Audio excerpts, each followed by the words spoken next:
Friends, in this video I am going to discuss structuralism and I'll discuss biography of Ferdinand Disassort and his contribution. Without wasting time, let's get started. What is structuralism in linguistics? So structuralism can be defined as it's about finding the fundamental basic units or elements that make up any system and discovering the roles that govern how these units can be combined. But here we're talking about linguistics, so we'll discuss structure of language, basic units, elements, roles as well. Rules of structuralism. So structuralists believe that the underlying structures which organize units and roles into meaningful systems are generated by human mind itself. So the mind itself a structural mechanism which looks through units and applies them according to roles. So structuralism sees itself as a science of humankind and works to uncover all the structures that underlie all the things that humans do, think, perceive, and feel. Universal systems of structuralism include the main points include every human mind is in every culture at every point use some sort of structuring principles to organize and understand culture phenomena.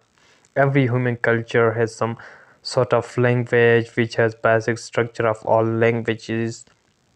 For example, the words, phonemes, they combine according to some grammar rules, and every human culture similarly has some sort of social organization, and all of these organizations are governed according to structuralist analysis, the structures by which they are universal.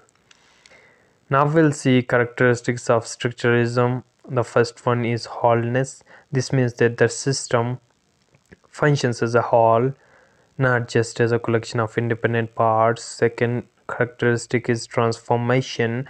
This means the system is not static. Transformation, change. So it's capable of change and new units can enter the system. But when they do, they are governed by rules of system. Another characteristic is self-regulation, and this is related to idea of transformation, and you can add elements to system but you cannot change the basic structure of the system no matter what you add to it, and the transformation of system never lead to anything outside the system. And now we'll see Ferdinand de Saussure structuralism. Obviously he is very famous linguist. So the systematic nature of language, where the whole is greater than the sum of its parts, and the conception of elements of language, where linguistic entities are defined in relationship of combination and contrast to one another. So the arbitrary nature of linguistic elements. So he just considered the linguistic elements as arbitrary, something absurd, illogical. So where they are defined in terms of function and purpose they serve rather than in terms of their inherent qualities. So now we'll see more about structuralism. As I already told you the definition, major characteristics.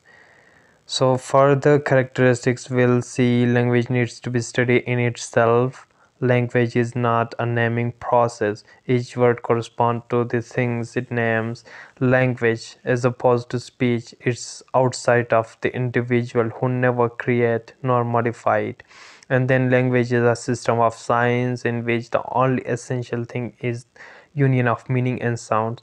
And another characteristic is language is a social institution which with unique features which distinguish it from other political institutions. Some main features include so we'll discuss Ferdinand de Saussure, his contribution as well, and then as opposed to diachronic, we'll discuss diachronic and synchronic approaches as well. Okay, so diachronic, which is the study language over a long period of time, whereas synchronic, which means study language at a particular instant of time. and so we'll discuss them in detail. So now we'll discuss biography of Ferdinand Disassort. He was born in Geneva, Switzerland, 1857, and graduated from University of Leipzig. And so he know many languages, and he taught Sanskrit, Gothic, Old German, and he was a professor. And Indo-European languages he know many, and he taught course of general linguistics at University of Geneva, and doctorate in 1880, dissertation on primitive vowel system in Indo-European languages. This is Ferdinand de Saussure, and his major work include linguistic science. Okay, and